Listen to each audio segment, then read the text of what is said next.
107వ కీర్తన 43వ వచనం. బుద్ధిమంతుడైన వాడు ఈ విషయములను ఆలోచించును, యెహోవా కృపాతిశయములను జనులు తలపోయుదురు గాక. దేవుని స్తోత్రం. హల్లెలూయా, హల్లెలూయా. దేవుని వాక్యం మనందరితో మాట్లాడి మనల్ని బలపరచును గాక. దేవుని వాక్యం చదివారు, బుద్ధిమంతుడు అయిన వాడు. మళ్ళా బుద్ధిమంతులు ఎవరు?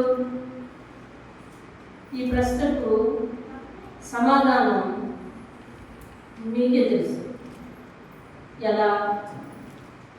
దేవుని విషయాలను ఆలోచించేవాడు, దేవుని కార్యాలను జ్ఞాపకం పెట్టుకునేవాడు, దేవుని వాక్య ప్రకారము చేసిన మేలు గుర్తుంచుకొని నడిచేవాడు బుద్ధిమంతుడు. 107వ కీర్తనలో అవిధేయతతో కూడిన ఇశ్రాయేలీయుల యొక్క ప్రవర్తనను దేవుడు వివరించాడు కదా. వారు కష్టం వచ్చినప్పుడు దేవుని ఆశ్రయిస్తున్నారు, మేలు పొందుకుంటున్నారు, విడిచిపెడుతున్నారు. తర్వాత ఆ కష్టం తీరిపోయాక వాళ్ళు రకరకాలుగా ప్రవర్తిస్తున్నారు. ఇలా చేస్తున్నప్పుడు దేవుడు చూశాడు. వారి అవిధేయతను సహించలేకపోయాడు. కాబట్టి వారి చెడుతనాన్ని బట్టి ఇప్పుడు ఏం చేశాడంట? నదులను అడవిగా మార్చేశాడంట, సత్తువు గల భూమిని చల్లటి పనులుగా మార్చేశాడంట. ఏమండి? అరణ్యాలను మరి ఏమండి ఎందుకు పనికిరానట్టుగా మార్చేశాడు. ఏం జరిగింది మధ్యలో అంటే వారి అవిధేయత. ఇప్పుడు వాళ్ళు ఏం ఆలోచించమంటున్నాడు దేవుడు? బుద్ధిమంతుడైన వారు ఎవరైనా ఉంటే ఈ విషయాలు ఆలోచించారు. దేవుడు ఈ కీర్తనలో చెప్పిన విషయాలన్నీ కీర్తనకి ఎండింగ్లో పెట్టాడు కదా. 106, 107 కీర్తనలు కూడా త్రోవ తప్పిన లేదా మనస్సు మదించిన ఇశ్రాయేలీయుల యొక్క ప్రవర్తన. 106, 107 కీర్తనలు రెండు కూడా మనస్సు మదించిన ఇశ్రాయేలీయుల ప్రవర్తన ఏమైంది తెలుసా? శిక్షను తెచ్చుకోవడానికి కారణమైంది. అయితే ఇప్పుడు ఈ విషయాలు మీరు చదివారు కదా, ఇప్పుడు ఈ కీర్తనలు మీరు చదువుతున్నారు కదా. చివరిలో దేవుడు చెప్తున్నాడు, బుద్ధిమంతులైన వారి విషయాన్ని ఆలోచించండి. ఎందుకన్నా వారికి జరిగింది? వారు దేవుడు ఏర్పాటు చేసుకున్న జనం కదా, వారికి ఎందుకన్నా జరిగింది ఆలోచించండి. బుద్ధిమంతులైన వారు ఉన్నారా మీలో ఉంటే మీరు విషయం ఆలోచించండి. ఏం జరిగింది తెలుసా? యెహోవా కృపాతిశయములను జనులు తలపోయేదురు గాక, వారు తలపోయలేదు. అర్థమైందండి? వారు ఏం చేయలేదండి? తలపోయలేదు. దేవుడు చేసిన మేలు తలపోయలేదు. దేవుడు వారి విషయంలో చూపించిన కృపను జ్ఞాపకం చేసుకోలేదు. అది జరిగింది. మీరు బుద్ధిమంతులైతే ఆలోచించండి, ఆలోచించి మనసును పెట్టండి. మనసును పెట్టి దేవుడు మీ విషయంలో ఎలాంటి కృపను చూపించాడో, గతంలో ఎలాంటి కృపను చూపించాడు, ఇప్పుడు ఎలాగ కృపను చూపిస్తున్నాడు, అదంతా కూడా మీరు జ్ఞాపకం ఉంచుకొని వాటిని తలపోసుకోండి. అంటే అర్థం ఏంటి? తలంచుకుంటూ ఉండండి అని అర్థం. దేవుని స్తోత్రం కాబట్టి మర్చిపోకూడదు. నేను మీ ముందు మీకు బాగా సుపరిచితమైన ఒక వ్యక్తిని పెడతాను. అతని మొదటి సమూయేలు గ్రంథము 9వ అధ్యాయము 9వ అధ్యాయంలో ఆయన పరిచయం మనకు కలుగుతుంది. 9వ అధ్యాయము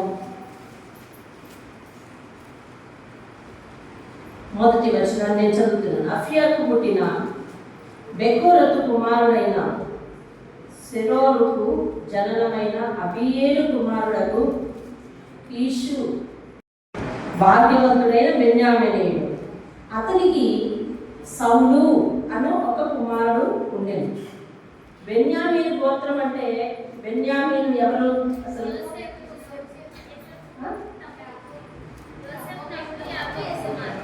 యోసేపు తమ్ముడు, యాకోబు కుమారుడు. అంటే యాకోబు యొక్క ఇశ్రాయేలు యొక్క 12 గోత్రములలో ఒక్కడైన వాడు. అటువంటి ఎన్నిక కాబడిన దేవుడు ప్రేమించిన ఒక వంశంలో పుట్టినవాడు సౌలు. సౌలు పైవాడు కాదు, ఇశ్రాయేలీయుల గోత్రంలో చెందినవాడు. బెన్యామీనీయుడు బహు ధనవంతుడి కుమారుడు. అతని తండ్రి చాలా ధనవంతుడు. వాళ్ళకి చాలా గాడిద సంపద ఉన్నది. చూడండి, అతడు బహు సౌందర్యం గల యవ్వనుడు. ఎవరండి? బహు సౌందర్యం గల యవ్వనుడు. ఇశ్రాయేలీయులలో అతని పాటి సుందరుడు ఒక్కడునూ లేడు. అతడు భుజములు మొదలుకొని పైకి ఇతరుల కంటే ఎత్తుగలవాడు. అంటే అర్థం ఏంటంటే, అతని భుజాలు ఎక్కడ ఉంటాయంటే అందరికంటే ఎత్తులో ఉంటాయి. భుజాలే ఎత్తులో ఉంటాయంటే భుజం కంటే ఆయన ఎక్కడ ఉంటాడు చూడండి, తెలుసు. అంత ఎత్తైన వాడు, అంతటి ఎత్తైన మనిషి, అంత ఎత్తరంలో ఉన్న మనిషి. అయితే అతని జీవితంలో అనుకోకుండా ఒక సంఘటన జరిగింది. అదేమనగా తండ్రి యొక్క గాఢములన్నీ కూడా, అంటే గాడిదలు అన్నీ కూడా ఎక్కడికో తప్పిపోతే అతని పరివారం కలిపి వెతకడానికి వెళ్ళారు. అది ఏ రోజులు అంటే, ఇశ్రాయేలీయులందరూ కూడా దేవుడు ఏర్పాటు చేసిన ప్రవక్తల మాట విని, దేవుడు ఏర్పాటు చేసిన న్యాయాధిపతుల మాట విని అలాగే జీవితాన్ని కొనసాగిస్తున్న రోజులవి. మీరు చదివారు, ఇది సమూయేలు గ్రంథం. సమూయేలు గ్రంథం ఎక్కడ వస్తుంది? న్యాయాధిపతుల తర్వాత వస్తుంది. న్యాయాధిపతులు అంటే ఏంటి? దేవుడు ప్రజలను ఏలడానికి న్యాయాధిపతులను ఏర్పాటు చేశాడు. ఎంతమంది న్యాయాధిపతులను ఏర్పాటు చేశాడు. ఇప్పుడు ఈ గ్రంథం సమూయేలు గ్రంథం. సమూయేలు ఒక ప్రవక్త, ఒక న్యాయాధిపతి, ఒక యాజకుడు. ఏమండి? ఒక యాజకుడు, అన్నీ ఆయనే. ఆ ఊరికి ఆయనే ప్రవక్త, ఆయనే న్యాయాధిపతి, ఆయనే యాజకుడు అన్నీ. అయితే ఈ దేశ ప్రజలందరికీ ఒక దుర్బుద్ధి పుట్టింది. ఏంటంటే, అసలు అన్ని రాజ్యాలకు చుట్టుపక్కల అన్ని వాళ్లకు రాజున్నాడు, మనకు రాజు లేడు. మేము నిరంతరము నీ కట్టుబాట్లలో మేము ఉండలేకపోతున్నాం. ఎందుకంటే యాజకుడు అనేవాడు దేని ఆధారంగా న్యాయం చెప్తాడు? దేవుని ధర్మశాస్త్ర ఆధారంగా న్యాయం చెప్తాడు. పరిపాలన ఏ విధంగా చేస్తాడు? ధర్మశాస్త్ర ఆధారంగానే పరిపాలన చేస్తాడు. మరి రాజ్య పరిపాలనే ధర్మశాస్త్ర ఆధారంగా ఉంటున్నప్పుడు తప్పిపోతున్న మనస్సున్న ఇశ్రాయేలీయులకు ఈ ఎక్కడికి వెళ్ళినా దేవుని కట్టుబాటేనా? రాజ్యంలో ఉన్నా కట్టుబాటే, మందిరానికి వెళ్ళినా కట్టుబాటే, న్యాయానికి వెళ్ళినా కట్టుబాటే, ఆయన సంస్థానానికి వెళ్ళినా కట్టుబాటే, ఎక్కడికి వెళ్ళినా కట్టుబాటేనా? దేవుని వాక్యమేనా? దాని ప్రకారమే జీవించాలా? ఎక్కడికి వెళ్ళి ఇదే ఆంక్షలా? ఇలా కాదు. అసలు చుట్టుపక్కల వాళ్ళందరికీ రాజు ఉన్నాడు. వాళ్ళైతే వారానికి ఒకసారి గుడికెళ్ళి వచ్చేస్తున్నారు. ఆ తర్వాత నిమ్మకం నుండి ఆ తర్వాత రాజు వాళ్ళ దేశంలో ఏదేది ప్రవేశపెడితే దాని ప్రకారం చేస్తున్నారు. ఇది అక్కడ కూడా రోజు ఇది. కాబట్టి మనందరం సమూయేలు దగ్గరికి వెళ్ళి, నువ్వు నాకొద్దు, నువ్వు మరి నీ పరిపాలన మాకొద్దు, నీ పరిస్థితి మాకొద్దు, మాకు ఒక రాజు కావాలని అడుగుదామరా అని అందరూ కలిపి మరి ఎవరో ఒకరు మళ్ళీ లేడం ఎన్నుకొని వెళ్ళిపోయి సమూయేలుతో అడిగారు, సమూయేలు మాకు న్యాయం తీర్చుకుంటే రాజుని నియమించయ్యా, మాకు న్యాయం తీర్చుటకు రాజుని నియమించు. ఇప్పటివరకు ఏమేమి తీరుస్తుందండి? న్యాయమే కదా. న్యాయం తీర్చుటకు రాజు కావాలి. రాజు పరిపాలనలో మేము ఉండాలి. రాజరికము కింద మేము ఉండడం ఎలాగో మేము చూడాలి. మాకు కావాలి రాజు. సమూయేలు అడిగాడు, నేనేమన్నా మీ దగ్గర తప్పు చేశానా? నా కుమారులు ఏమన్నా తప్పు చేశారా? లేకపోతే నేను మీ దగ్గర నుంచి ఏదైనా ఆశించానా అని అడిగాడు. అయినా కానీ వాళ్ళు అలా కాదు, మాకు రాజు కావాలని చెప్పారు. అప్పుడు ఈ సమూయేలు యెహోవా దగ్గర మొరపెడితే దేవుడు సమూయేలుతో ఏమన్నాడు తెలుసా? వాళ్ళు విసర్జించింది నిన్ను కాదు, నీతో చెప్పిన మాటలన్నిటి ప్రకారము జయించు. వాళ్ళు నిన్ను విసర్జించలేదయ్యా, నిన్ను విడిచిపెట్టలేదు, నిన్ను కాదనుకోవట్లేదు, వారు ఏకంగా నన్నే కాదనుకుంటున్నారు అన్నాడు. దేవుని స్తోత్రం. ఎవరిని కాదనుకుంటున్నాడంటే సేవకుడు వద్దంట, సేవకుడు నియమాలు వద్దంట, సేవకుడు న్యాయం తెచ్చడం వద్దంట, ఆ న్యాయంతోనే రాజ్యాన్ని పరిపాలించడం వద్దంట. అందుకని దేవుడు అన్నాడు, వారు నిన్ను కాదయ్యా విసర్జించింది. ఎవరిని విసర్జించారు? నన్నే విసర్జించారు. అలాగే జరిగించు, నేను రేపు ఈ వేళకి నీ దగ్గరకు ఒక అబ్బాయిని పంపిస్తాను, అతన్ని అభిషేకించు, అతను అందరికంటే ఎత్తుగా ఉంటాడు, అందంగా ఉంటాడు అని చెప్పాడు. దేవుని స్తోత్రం కలిగిన ఈ లోపల వీరి గాంధవాలు పోవటం, వీళ్ళు గాడిదలు పోవటం, వీళ్ళు ఎత్తుకుంటూ వెళ్ళటం, ఇక్కడ మరి ఇంకా దొరకలేదు వెళ్ళిపోదామనంటే అలా కాదు, ఈ ఊర్లో ఒక దైవజనుడు ఉన్నాడు, అతన్ని అడుగుదాము ఎక్కడున్నాయో అని అతని దగ్గరికి వెళ్దామని ఆ సందర్భంగా వాళ్ళ దగ్గరికి వెళ్ళడం. మీరు చూడండి 9వ అధ్యాయము 15వ వచనం. సౌలు అతనికి రేపు వచ్చినని యెహోవా సమూయేలునకు తెలియజేసెను. దేవుని స్తోత్రం కలుగునుగాక. హల్లెలూయా.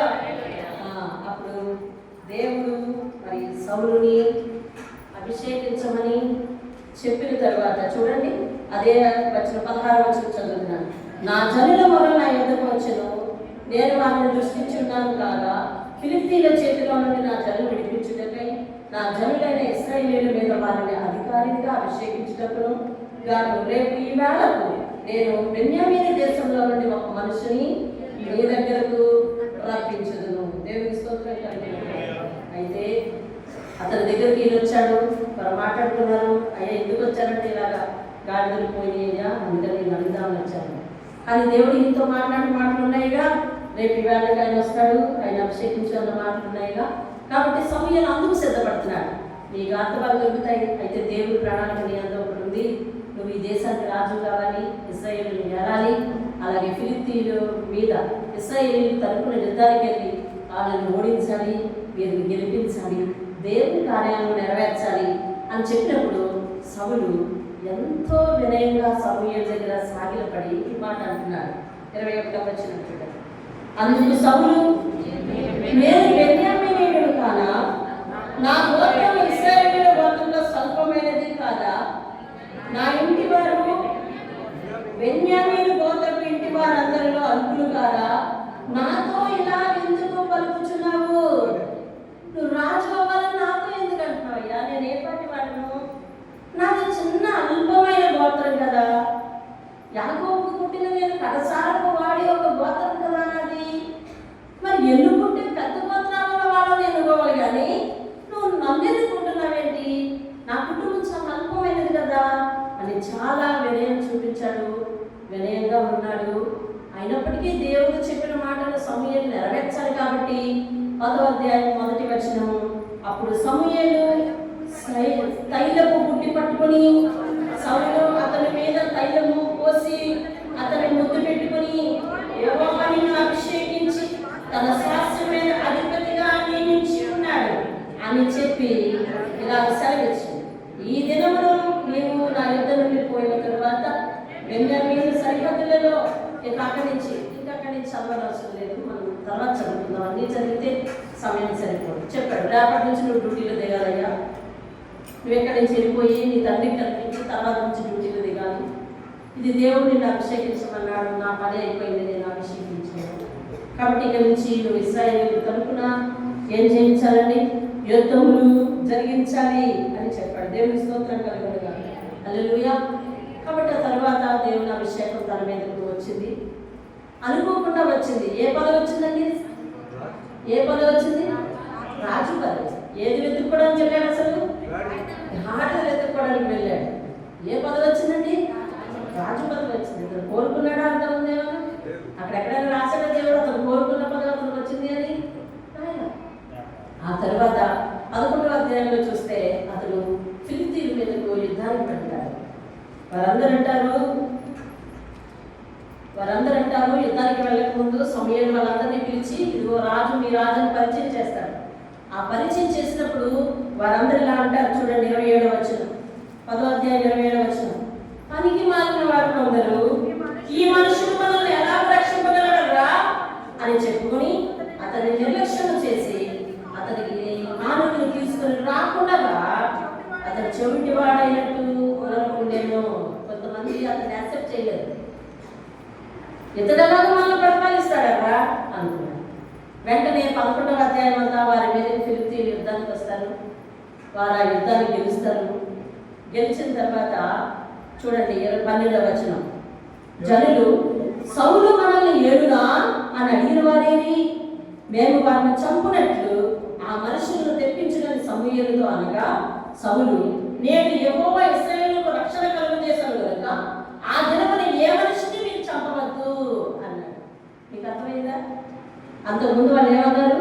వీడే నన్ను పరిపాలిస్తాడరా, వీడే మనకు యుద్ధాలు జరిగిస్తాడు, ఉండడానికి అయితే కొడుకున్నాడు కానీ మనకే యుద్ధాలు జరిగిస్తాడని ఆలోచన చేసిన వాళ్ళందరూ ఎప్పుడైతే ఇశ్రాయేలీయులందరి మీద ఫిలిష్తీయుల యుద్ధానికి వచ్చారో, వాళ్ళందరినీ గెలిచిన తర్వాత అప్పుడు ఆ సేవకుల్లో అన్నారు, ఏరి నిన్న రాజుని ఎక్కిరించిన వాళ్ళందరూ ఏరి తీసుకురాని వాళ్ళందరూ చంపేద్దామనంటే సౌలు అంటున్నాడు, దేవుడు మనకు మేలు చేసిన దేవుడు మనం ఎవరిని కూడా ఇది జ్ఞాపకం పెట్టుకోవాలి. మీరు సౌలు మాట్లాడిన మాట ఏంటంటే, దేవుడు మనకు మేలు చేసిన దినమున మనం ఎవరిని కూడా చెప్పకూడదంట. దేవుడు మనకు మేలు చేశాడు. మేలు చేసిన దాన్ని బట్టి మనం ఎవరి మీద కక్ష పెట్టుకోకూడదు.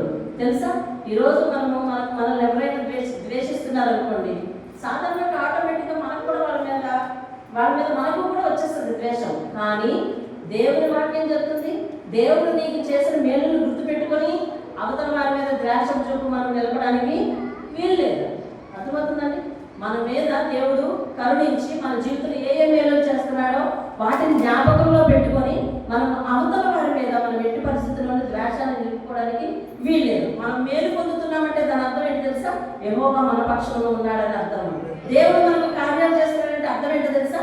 దేవుడు మన పక్షంలో ఉన్నాడని అర్థం.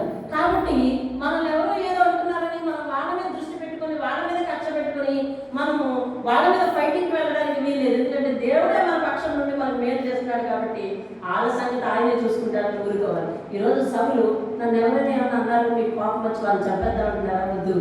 దేవుడు మనకు మేలు చేశాడు కదా, మనం వాళ్ళు ఏమీ అనొద్దు అని చెప్పి ఒక చక్కటి సద్బుద్ధి చూపించి మరి వాళ్ళను విడిచిపెట్టాడు. దేవుని స్తోత్రం కలుగును.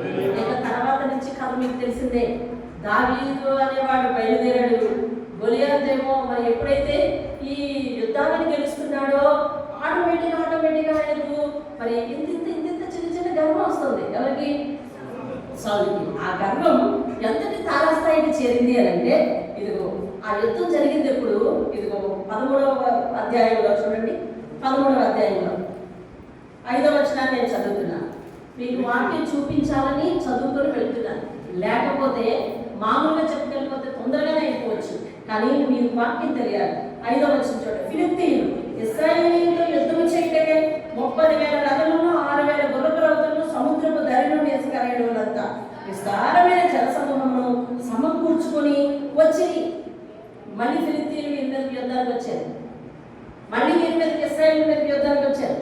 యుద్ధానికి వస్తే ఇప్పుడు ఎవరు యుద్ధానికి వెళ్ళాలి? వాళ్ళ మీదకు చెప్పాలి. ఎవరు యుద్ధానికి వెళ్ళాలి? వాళ్ళ మీదకు సౌలు వెళ్ళాలి. ఇశ్రాయేలు తరపున ఎవరు వెళ్ళాలి యుద్ధానికి? సౌలు వెళ్ళాలి. ఇప్పుడు ఆయన ఏం చేస్తున్నాడు తెలుసా? మరి యుద్ధానికి వెళ్ళే ముందు సేవకుడి దగ్గరికి వచ్చి ప్రార్థన చేయించుకుంటాడుగా, గుడికి వచ్చి ప్రార్థన చేయించుకుంటాడు కదా. సమూయేలు దగ్గరికి వచ్చాడు. చూడండి 8వ వచనం. సమూయేలు చెప్పినట్టు అతడు 7 దినములు ఆగి సమూయేలు గిల్గాలుకు రాకపోవడయు జనులు తన యొద్ద నుండి చెదరిపోవడయు చూచి దహన బలులను సమాధాన బలులను తన యొద్దకు తీసుకుని రమ్మని చెప్పి దహన బలి అర్పించెను. సమూయేలు దగ్గరికి వచ్చాడు. వచ్చేసరికి సమూయేలు ఇంట్లో లేడు, మందిరం దగ్గర లేడు. ఎక్కడికి వెళ్ళారు అని అంటే ఊరు వెళ్ళారని చెప్పారు. ఎన్ని రోజులు అవుతుంది అని అంటే 7 రోజులు అవుతుంది అన్నారు. ఈ లోపల ఫిలిష్తీయులేమో వచ్చి అక్కడ ఉన్నారు. సమూయేలు రావడం లేట్ అయిపోతుందని చెప్పి 7 రోజులు ఆగాడండి. అన్ని రోజులు ఆగాడు. ఆఖరికి చూడండి ఏం జరిగిందో. 10వ వచనం. అతడు దహన బలిని అర్పించి ఎవరండి? ఎవరు? సౌలు. ఎవరు అర్పించారు దహన బలి? ఎవరు అర్పించాలి? అర్పించాలి. చూడండి ఎంతవరకు వెయిట్ చేశాడో మీకు ఆ వాక్యాలు తెలుస్తుంది. అతను దహన బలిని అర్పించి చాలించిన వెంటనే సమూయేలు వచ్చాడు. అంటే జస్ట్ టైం అయిపోతుంటే ఇంకా తాళలేక వెయిట్ చేయలేక వెంటనే యాజకుడు చేసే పనిని అతను చేశాడు. అప్పుడు సమూయేలు అంటున్నాడు చూడండి. సౌలు అతన్ని కలుసుకుని అతనికి వందనం చేయుటకే బయలుదేరగా సమూయేలు అతనితో నీవు చేసిన పని ఏమని అడిగాను. అందుకు సౌలు, జనులు నా దగ్గర నుంచి చెదిరిపోతున్నారు, నిర్ణయ కాలంలో రాలేదు. ఫిలిష్తీయులు మిక్మషులో కూడి ఉన్నారు.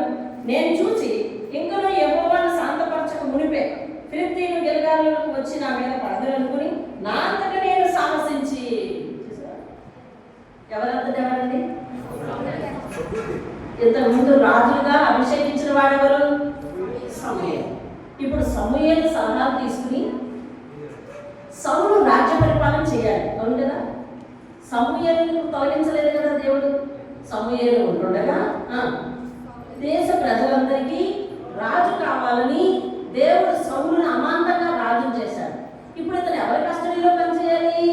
యాజకుడైనటువంటి ప్రవక్త అయినటువంటి సమూయేలు కస్టడీలో పనిచేయాలి. ఎందుకంటే అంతకు ముందు వరకు ఆ దేశానికి రాజైనా, ప్రవక్త అయినా, యాజకుడైనా, న్యాయాధిపతి అయినా అతనే.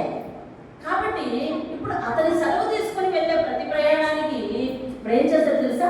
నా అంతటా నేనే చెప్తున్నాడు. చూసారా ఎక్కడ దాకా వచ్చిందంటే కదా, నేనే నా అంతటా నేనే చేసేసుకుంటాను ప్రార్థన. నేను నా ప్రార్థన చాలు, ఎవరు చేసినా అదే ప్రార్థన కదా, నా ప్రార్థన చాలు అని చెప్పి తీసుకురండి అని చెప్పి దహన బలినే యాగంగా అనగా యాజకుని స్థాయికి వెళ్ళిపోయాడు. యాజకుడిగా దేవుడు ప్రత్యేకించిన వాడిని, లేవి వంశస్థులు మాత్రమే యాజకుడిని చేసుకుంటాడు ఆయన. కానీ ఇతడు యాజకుడిగా చేయడానికి నా అంతటా నేనే చెప్తున్నాడు. తిరిగి ఎందుకు చేసావు అలా?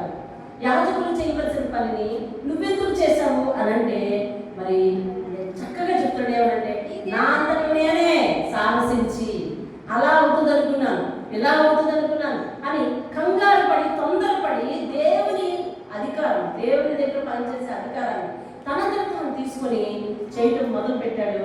నేనే నా అంతటా నేనే. మరి ఎవరిని అనకూడదని ఆయన అంటున్నాడు. నేనే నిర్ణయం తీసుకున్నాను. అక్కడ రాజదర్పాన్ని చూపించడానికి ప్రారంభం చేశాడు. రాజదర్పాన్ని చూపించడానికి ప్రారంభం చేశాడు. చూడండి, అదైన తర్వాత ఆయనకు కోపం వచ్చింది, దేవునికి కోపం వచ్చింది. 14వ వచనంలో యెహోవా తన చిత్తానుసారమైన మనస్సు గల ఒకరిని కనుగొన్నాడు. నీకు ఆజ్ఞాపించిన దానిని నువ్వు గైకొనకపోతే కనుక యెహోవా తన జనుల మీద అతన్ని అధిపతిగా నియమించును. వేరే ఒక అతన్ని దేవుడు చూశాడు, నువ్వు దేవుని మాట వినలేదు అంటే అధికారం వచ్చిన ఎన్ని నాళ్ళకండి అప్పుడే అధికారాన్ని పోగొట్టుకున్నాడు. చూసారా? అధికారం వచ్చిన కొద్ది రోజులకే అధికారాన్ని పోగొట్టుకునే స్థితికి వచ్చేసాడు. దేవుడు తన చిత్తానుసారంగా నువ్వు లేవు అని చెప్తున్నాడు. దేవుని ఇష్ట ప్రకారం నువ్వు లేవని చెప్తున్నాడు. మన జీవితంలో అనుకోకుండా మేలు వస్తే, అనుకోకుండా ఆశీర్వాదం వస్తే తర్వాత రోజు నుంచి మనం ఎలా ఉండాలి? ఆయన మాట ప్రకారం జీవించే వాళ్ళగానే ఉండాలి. దేవుని మాట ప్రకారం ఉండేలాగా ఉండాలి. మీరు చదివిన కీర్తనలో ఇశ్రాయేలీయులు దేవునికి మొరపెట్టారు, దేవుడు మేలు చేశాడు. తర్వాత దేవుని దగ్గర మారలేరు, దేవునికి మొరపెట్టడం లేదు, దేవునికి ప్రార్థన చేయడం లేదు, దేవునికి అవిధేయత చూపిస్తున్నారు. వినండి, పాక్షికంగా అవిధేయత చూపించడం కూడా, అది పాక్షికంగా విధేయత చూపించడం కూడా పెద్ద అవిధేయత. మనం పూర్తిగా విధేయత చూపించం కొన్ని విషయాల్లో. కొంచెం కొంచెం విధేయత అంటే ఎక్కడ వినాలో అక్కడ వింటాం, ఎక్కడ వినకూడదు అక్కడ వినాం. ఏ మాట వింటే సరిపోతుంది వింటాం, ఏ మాట వినకపోతే సరిపోతుంది వినాం. అంటే మనం బేరీజ్ వేసుకుంటాం, ప్రయారిటీ ఇస్తాం. అంతేగాని ఇది దేవుని ఆజ్ఞ లేదా సేవకుల మాట, ఇది బైబిల్లో మాట కాబట్టి మనము సందర్భాన్ని బట్టి కాదు దేవుని మాట వినేది, నిరంతరం దేవుని మాట ప్రకారమే మనం జీవించాలి అనే ఆలోచన మనకు లేకుండా కొన్ని విషయాల్లో వింటాం, కొన్ని విషయాల్లో మనకు నచ్చినట్టు చేస్తాం. ఇతను ఏం చేశాడు? ఈ విషయంలో తనకి నచ్చినట్టు చేసి తన నా అంతట నేనే ఆ డెసిషన్ తీసుకున్నాను, నా అంతట నేనే ఆ డెసిషన్ తీసుకున్నాను, నా అంతట నేనే అని చెప్తున్నాడు. దేవుని ప్రమేయం ఇప్పుడు లేకుండా చేస్తున్నాడు, సేవకుని ప్రమేయం లేకుండా చేస్తున్నాడు. కాబట్టి వెంటనే దేవుని యొక్క ఉగ్రత, దేవుని యొక్క కోపం తన మీదకు వచ్చింది. అయినప్పటికీ మరి దేవుడు అతన్ని రాజుగా నిలబెట్టాడు కాబట్టి కొంతకాలం అదే పదవిలో కొనసాగించాడు. ఈ లోపల అమ్మోనీయుల దేశం మీదకి అతను యుద్ధానికి వెళ్ళాలని సమూయేలుతో చెప్పాడు. ఎవరితో చెప్పండి? సమూయేలుతో చెప్పాడు. సమూయేలు, నువ్వు సౌలుతో చెప్పు, అమ్మోనీయుల దేశం మీదకి యుద్ధానికి వెళ్ళి వారి దగ్గర ఏది ఉందో అంతా నాశనం చేసేసి రావాలి తప్ప అది పాపయుక్తమైన దేశం, అందులో నుంచి ఒక చిల్లి గవ్వలు కూడా తీసుకురావడానికి వీలు లేదు అని చెబితే అతడు ఏం చేశాడో చూడండి. 15వ అధ్యాయం 15వ అధ్యాయం.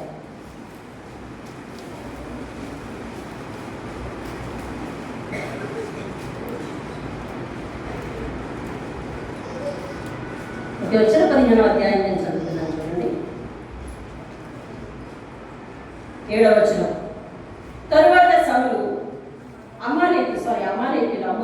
అమాలేకీయులను హవీలా నుండి ఐగుప్తు దేశపు మార్గమున షూరు వరకు తరిమి హతము చేసి అమాలేకీయుల రాజైన అగగును ప్రాణముతో పట్టుకొని జనులందరినీ కత్తి చేత నిర్మూలన చేసెను. సౌలును జనులను కూడి ఆ రాజైన అగగును గొర్రెలలోను ఎడ్లలోను క్రొవ్విన గొర్రె పిల్లలు మొదలైన వాటిలోను మంచి వాటిని నిర్మూలన చేయక, అంటే చంపకుండా, కడగా నుంచి పనికిరాని నీచ పశువులన్నిటినీ నిర్మూలన చేసి అది వీళ్ళ దేశానికి తీసుకొచ్చాడు. దేవుని ఆజ్ఞ ఏమిటి? ఏది తీసుకురావద్దని. ఇతడు ఏం చేశాడు? రాజును బ్రతికించి ఉంచాడు. మరి ఏం చేద్దాం అనుకున్నాడో మరి మనకు తెలియదు.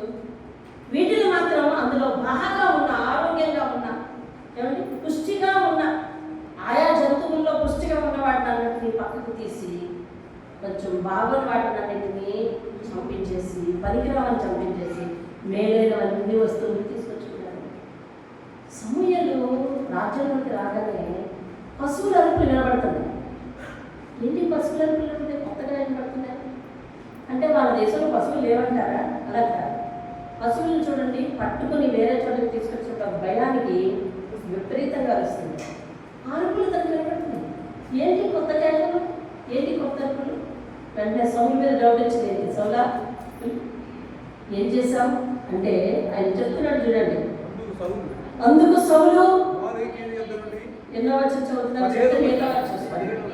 15వ వచనం. అందుకు సౌలు అమాలేకీయుల యొద్ద నుండి జనులు వీటిని తీసుకుని వచ్చింది నీ దేవుడైన యెహోవాకు బలులు అర్పించుటకు జనులు గొర్రెలలోను ఎడ్లలోను మంచి వాటిని ఉండరిచ్చిరి. ఎవరు మీద తోసాడండి కారణం? జనులు. ఎవరు తీసుకొచ్చారంట? జనులు. 9వ వచనం ఏం చెప్పింది? సౌలును జనులను. అవునా? ఇద్దరు కలిపి అగగుని వీటిలో మంచి వాటిని తీసుకొచ్చారు. ఇప్పుడు ఆయన అడిగితే ఏం చెప్తున్నాడు తెలుసా? జనులు తీసుకొచ్చారు. పైగా ఎందుకు తీసుకొచ్చారో తెలుసా? ఎవరి దేవుడైనా అభిషేకించారు, రాజు పదవి ఇచ్చి. బెన్యామీను గోత్రము. ఇవన్నీ ఎందుకు చదువుకోవాల్సి వచ్చింది తెలుసా? ఆయన ఏ ఇంట్లో ఉంటాడో మనం చూడాలి. ఇప్పుడు గూగుల్లో సెర్చ్ చేసి అవసరం లేదు కదా. బెన్యామీనుడు ఆయన ఎందుకు చదువుకున్నామనంటే, యోసేపు వంశస్థులందరూ, యాకోబు వంశస్థులందరూ దేవుడు ఎన్నుకున్న ప్రేమించిన ఇశ్రాయేలు వంశస్థులు అవ్వలేదా? అందులో కడసాలకు గోత్రం ఈ గోత్రం లేదా? మరి వీరందరూ దేవుడి మాట వినరా? వీరికి దేవుడు కాదా? అయితే ఇప్పుడు ఏమంటున్నాడు? దేవుడి మాట వినకపోగా నీ దేవుడికి అంటాడు. పదవి ఇచ్చింది ఎవరు? దేవుడే. అభిషేకం చేస్తుంది ఎవరు? దేవుడే. ఈయన ప్రార్థన చేసి పంపిస్తుంటే యుద్ధాలు గెలిపిస్తుంది ఎవరు? దేవుడే. మరి మొన్న దేవుని స్థానంలో మరి యాజకుని స్థానాన్ని అతను తీసుకుని అప్పన వేసినప్పుడు కూడా క్షమించి వదిలేసింది ఎవరు? దేవుడే. మరి ఇప్పుడేమంటున్నాడంటే దేవుడి మాట వినకపోగా సరిదిద్దుకుంటాడు. ఎప్పుడైతే మనం చేసిన పొరపాటుకి మనం సరిదిద్దుకోవడం ప్రారంభిస్తామో మనల్ని మనమే సమర్థించుకుంది. నేను అందుకంటే అలా చేశాను, లేకపోతే అలా చేయను అంటాం. నేను అందుకంటే అలా చేశాను, నేను ఎందుకంటే అలా చేశాను, లేకపోతే అలా చేయనండి అని ఎప్పుడైతే నిన్ను నీవు సమర్థించుకుంటున్నావో నువ్వు దేవుడి దగ్గర దాటేస్తున్నట్టండి. అలా కాదు, నిజంగా తప్పే, నాది తప్పు అనే పరిస్థితిలో ఉంటే కనుక దేవుడు క్షమిస్తాడు. ఇప్పుడు ఆయన అలాగంటలేదు. ఎందుకంటున్నాడంటే నేను కాదు, జనులు చేశారు అలా. పైగా ఆవిడే తప్పు లేదు, నీ దేవుడే ఏవో బలివడానికి చేశారయ్యా అంటున్నాడు. అంటున్నాడు చూడండి, 17వ వచనంలో గుర్తు చేస్తున్నాడు చూడండి గత జీవితం. అందుకు సమూయేలు, నీ దృష్టికి నీవు అల్పుడవుగా ఉన్నప్పుడు ఇశ్రాయేలు గోత్రములకు శిరస్సు వైద్యుని కావా? యెహోవా నిన్ను ఇశ్రాయేలు మీద రాజుగా అభిషేకించును కదా. వెనకటి జీవితాన్ని గుర్తు చేశారు తెలుసా? దేవుడు మనల్ని ఆశీర్వదించిన తర్వాత మనం దేవుడి దగ్గర శ్రద్ధ లేకుండా జీవిస్తూ ఉంటే మన సాక్ష్యం ఎరిగిన దైవజనులు, ఇదిగో నీ పాత జీవితాన్ని ఒకసారి జ్ఞాపకం చేసుకో. నువ్వు ఇలా ఉండరాదు అని ఎప్పుడు మనం చెప్పకూడదు. ఇలా చెప్పే స్థాయి వచ్చింది, స్థితి వచ్చింది అంటే మనం దాటిపోయామని అర్థం, మనం జారిపోయాం విశ్వాసం అని అర్థం. ఒక్కసారి ఇప్పుడు నువ్వు ఇలా ఉండకూడదు, ఇప్పుడు నువ్వు ఉండే స్థితి ఇది కాదు, నీ గత జీవితం ఒకసారి జ్ఞాపకం చేసుకో అని ఏ సేవకులైనా ఏ విశ్వాసికైనా జ్ఞాపకం చేశారంటే దాని అర్థం ఏంటి తెలుసా? మనం విశ్వాస జీవితంలో జారిపోయాం, పాత స్థితిని మర్చిపోయాం, దేవుడు హెచ్చించిన స్థితికి తగినట్టుగా లేవని అర్థం. యాకోబు యొక్క వంశస్థులందరినీ దేవుడు ఎన్నుకుంటే అందులో వాడు అయ్యుండి, ఆఖరి గోత్రపు వాడు అయ్యుండి, ఇప్పుడు ఇశ్రాయేలీయులు 11 గోత్రములు అందరికంటే ఈ 12వ గోత్రం నుంచి వచ్చిన వాడు వీళ్ళ మీద రాజయ్యుండి, అంత ఆధిక్యత దేవుడిచ్చి వాళ్ళందరినీ పరిపాలించేయాలని అందరి మీద కూర్చోబెడితే ఇప్పుడు అంటున్నాడు అతడు నీ దేవుడు అంటున్నాడు. సమయాన్ని నీ దేవుడు అంటాడు. అంటే అతడు దేవుడు అనుకుని మరి సమయాన్ని లెక్క చేయకుండా యాజకులు చేయవలసిన పనిని అతను చేసిన అతనిలోకి ఏమొచ్చింది తెలుసా? అహంకారం వచ్చింది, అసూయ వచ్చింది, ఉండవలసిన రీతిలో ఉండలేదు, మరి తప్పిపోయాడు, మనసును గర్వించేస్తున్నాడు, ప్రతి దానికి సమాధానం ఎత్తినట్టుగా అతికినట్టుగా చెప్పడానికి ప్రయత్నిస్తున్నాడు, దాట వేస్తున్నాడు, దేవుడి మీద వేస్తున్నాడు, దేవుడు నెపమంటున్నాడు, దేవుడే కారణం అంటున్నాడు, కానీ తప్పిపోయి ప్రవర్తిస్తున్నాడు. సమర్థనతో కూడిన జవాబు అన్నమాట. మనం కూడా మన విశ్వాస జీవితంలో ప్రతిదీ మనమే సమర్థించుకుంటాం. అందుకండి ఇలా చేశాను, ఎందుకంటే ఇలా చేశాను, ఇలా జరిగింది, అందుకు ఇలా చేశాను, ఇలా చేయకూడదు కదా, ఇలా ఉండకూడదు కదా, నువ్వు ఇలాగా ప్రవర్తించకూడదు కదా అని యాజకుడు నీకు జ్ఞాపకం చేస్తున్నాడంటే నువ్వు పాత స్థితికి తగినట్టుగా నువ్వు ఉండలేదని అర్థం కదా. ఇప్పుడు సమయలు మరి జ్ఞాపకం చేస్తున్నాడు, నువ్వు మీ గోత్రములన్నింటిలో కూడా అల్పుడై ఉండి కూడా దేవుడు అన్ని గోత్రముల కంటే హెచ్చుగా నిన్ను చేయలేదా, మరి అది జ్ఞాపకం లేదా నీకు అని అన్నప్పుడు అతడు అన్ని మర్చిపోయాడండి.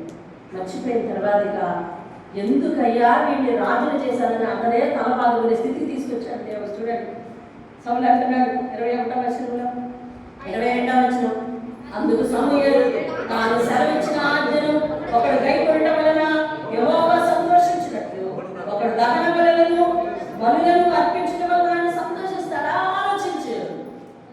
ఏమంటున్నావు సౌలు? ఆలోచించు. ఏంటి, దేవుడికి బలి కావాలా? ఎవరి బలి కావాలి?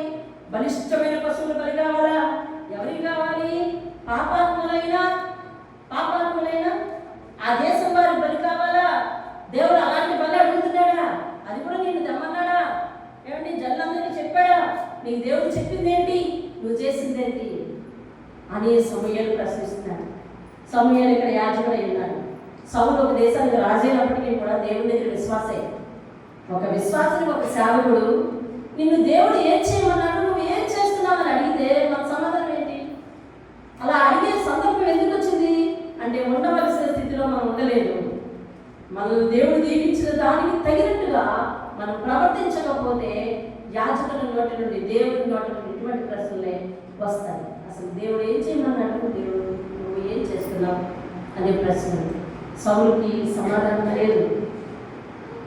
మాట వినడం దేవుడికి ఇష్టం, కానీ విస్తారమైన బలులు అర్పించడం వల్ల ఆయన సంతోషిస్తాడా?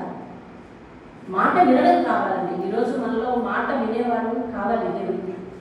దేవుడు ఎవరిని గురించి ఎదురు చూస్తున్నాడో తెలుసా? మాట విని తన మాట ప్రకారం జీవించే వాళ్ళ కోసం ఎదురు చూస్తున్నాడు. ఈరోజు సంఘాల్లో వందలు వేల సంఖ్య కాదు దేవుడు కావాల్సింది. లోకంలో ఎంతోమంది రక్షింపబడకుండా ఉన్నారు. వారు కోట్ల కొలది జనం ఉన్నప్పటికీ వారందరినీ దేవుడు రక్షించాలనే ఆయన రాకడను ఆలస్యం చేస్తున్నాడు. మరి ఇలాంటి సందర్భంలో ఎవరైనా కావాలి? జాగ్రత్తగా కుర్చీ మీద కూర్చోవాలి, చాలా జాగ్రత్తగా కూర్చోవాలి. అసలు మా పరిస్థితి బాగా కూర్చున్నాం, కుర్చీ మీద కూర్చున్నప్పుడు కాళ్ళు ఎత్తి కూర్చోండి, దేవుని సన్నిధిలో జాగ్రత్త కూర్చోవాలి. వినండి, దేవుడు ఆ రాకడ ఆలస్యం చేస్తున్నాడు. ఎందుకంటే ఆయన లోపల అనేక మందిని రక్షించుకోవాలి. అందుకనే ఆలస్యం చేస్తున్నాడు. మరి ఆయన సంఘంలో చేరిన మనమందరం కూడా ఆయన మాట చొప్పున వినకపోతే సంఘంలో ఉన్న వాళ్ళందరూ పరలోకి వెళ్ళిపోతారు, లోపల వాళ్ళందరూ నరకంలో ఉంటారని ఎక్కడైనా బైబిల్ రాసిందా? లేదు. మాట వినకపోతే ప్రతి ఒక్కరు కూడా దిగులు ఉండిపోతారు. అయితే వాళ్ళు దేవుడు అంటే ఎరగక, దేవుని సువార్తను అంగీకరించక, దేవుని మాట, దేవుని మహత్యమైన కార్యాలు వాళ్ళకు తెలియక వాళ్ళు నరకానికి పాత్రలు. నువ్వు దేవుని కార్యాల రుచి చూసి, దేవుని మాట ఏంటో తెలిసి, దేవుని దగ్గర నుంచి మేలును పొంది, దేవుని వాక్యాన్ని ప్రతి వారం వింటూ మాట ప్రకారం చెయ్యనందుకు నువ్వు కూడా నరకానికి వెళ్తామన్న సంగతి జ్ఞాపకం చేసుకో. ఈరోజు సౌలు రాజవుతానని అనుకోలేదు. అతను ధనవంతుడు, అతనికి అలాంటి కోరిక ఉందో లేదో తెలియదు. కానీ అమాంతంగా దేవుడు అతన్ని రాజును చేశాడు. దేవుడి చేత ఎన్నుకోబడ్డాడు, ఒక యాజకుడి చేత అభిషేకం పొందాడు అంటే తన ముగింపు, తన కొనసాగింపు ఎలా ఉండాలంటే చాలా అద్భుతంగా ఉండాలి. అవునా కదా చెప్పండి? చాలా అద్భుతంగా ఉండాలి. కానీ తన ముగింపు ఏమైంది తెలుసా? చాలా చాలా దీనాతి దీనంగా ముగింపు చదివితేనే మనకి ఏడుపు వచ్చినట్టుగా అయిపోతుంది. అలాంటి స్థితిలో తన జీవితం, తన కుటుంబం ముగింపు అయిపోయింది. ఈ మధ్యలో ఏం జరిగింది? దావీదు గొల్యాతును ఎదిరించినట్టునే దావీదు మీద అసూయ పెరిగిపోయింది. మొన్న అహంకారం, ఏమంటే మొన్న ఏమొచ్చింది? అందులో అహంకారం వచ్చింది. ఈరోజు ఏమొచ్చింది? అసూయ వచ్చింది. అహంకారం వల్ల ఏమంటున్నాడంటే నా అంతటి నేనే అంటున్నాడు. దేవుని విషయం దగ్గరికి వచ్చి నీ దేవుడు అంటున్నాడు. చూసారా పదాలు మారిపోతున్నాయి? చూసారా? అహంకారం మనలో చోటు చేసుకుంటే మనలో విధేయత లోపిస్తుంది. విధేయత లోపిస్తే మన మాట తీరు మారిపోతుంది. మనం ఇవ్వవలసిన మర్యాదలు ఇవ్వలేము, ఇవ్వవలసిన ప్రాధాన్యత ఇవ్వలేము. ఏమండి? ఇవ్వవలసిన సమయాన్ని దేవునికి కేటాయించలేము. నువ్వు దేవునికి సమయాన్ని కేటాయించలేకపోతుంటే ఫలితం ఏంటో తెలుసా? మెల్లమెల్లగా నీకు తెలియకుండానే ఏదో ఒక చెద మన దేహంలోనికి వచ్చేస్తుంది, మన జీవితంలోకి వచ్చేస్తుంది. అర్థమవుతుందండి? మనంతో మనమే సర్ది చెప్పుకుంటున్నాం అనుకోండి, దేవునికి సమయం ఇవ్వలేదు, వారాలు దాటిపోతున్నాయి. అయినప్పటికీ కూడా మరి ఈ వీడియోలో చూస్తున్నా దేవుని సంఘానికి వెళ్ళకపోవడానికి మన దగ్గర 1,00,000 కారణాలు ఉన్నాయి. కానీ దేవుని దగ్గర రావడానికి ఒకే ఒక కారణం అంటే ఆయన ప్రేమించడం, ఆయన వాక్యాన్ని విధేయించడం. నేను ఈరోజు రాలేదనుకోండి, ఒక పుస్తకం అంత కారణాలు చెప్తాను. అయితే దేవుడు అంటున్నాడు ఇవన్నీ పక్కన పెట్టమ్మా, రాగలడానికి ఒకే ఒక కారణం, నా మీద ప్రేమ, నా మీద విధేయత. దేవుని స్తోత్రం. ఆయన మాట వినడానికి ఒకే ఒక కారణం, ఆయన మీద ప్రేమ. ఈరోజు మన జీవితంలో ఆయనకి ఇచ్చే సమయం తగ్గిపోతుంది. రాత్రికాల సమయంలో దేవుడు మాట్లాడాడు, ప్రార్థించే సమయం తగ్గిపోతుంది. ఏమంటే ఆయన వాక్యాన్ని చదివే సమయం తగ్గిపోతుంది. తత్ఫలితంగా ధర్మశాస్త్రాన్ని ప్రేమించిన వారికి నెమ్మది కలుగుతుందంట. అంటే ధర్మశాస్త్రాన్ని ప్రేమించకుండా, ధర్మశాస్త్రాన్ని చదవకుండా, దాన్ని పాటించకుండా, ప్రార్థన చేయకుండా, దేవుని లెక్క పెట్టకుండా ఉంటే వారి జీవితాల్లో నుంచి మెల్లమెల్లగా చిల్లుబడిన పుల్లలో నుంచి నీరు ఎలా కారిపోతుందో, నెమ్మది ఎలా కారిపోతుంది, ప్రశాంతత ఎలా కారిపోతుంది, ఏమిటి మనశ్శాంతి ఎలా కారిపోతుంది, ఏమిటి సౌభాగ్యం ఎలా కారిపోతుంది, చివరికి క్షేమం ఎలా కారిపోతుంది, చివరికి ఎలా మిగులుతారంటే సత్తువగల భూమి చవిటి పర్రగా అయిపోయినట్టుగా మన జీవితాలు నానాటికి యేసు దగ్గర వర్ధిల్లాల్సింది పోయి దిగజారిన స్థితికి వస్తా ఉంటాం. కేవలం అందుకు కారణం దావీదు చెప్తున్నాడు. 119వ కీర్తన చూడండి, ఆ మాట చూద్దాం. 165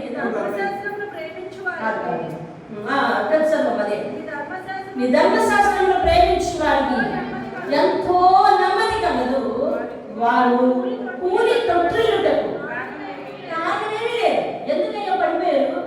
ఎందుకు తొట్టిల్లిపోయారు? ఎందుకు ఓడిపోయారు? ఎందుకు అభివృద్ధి చెందలేదు?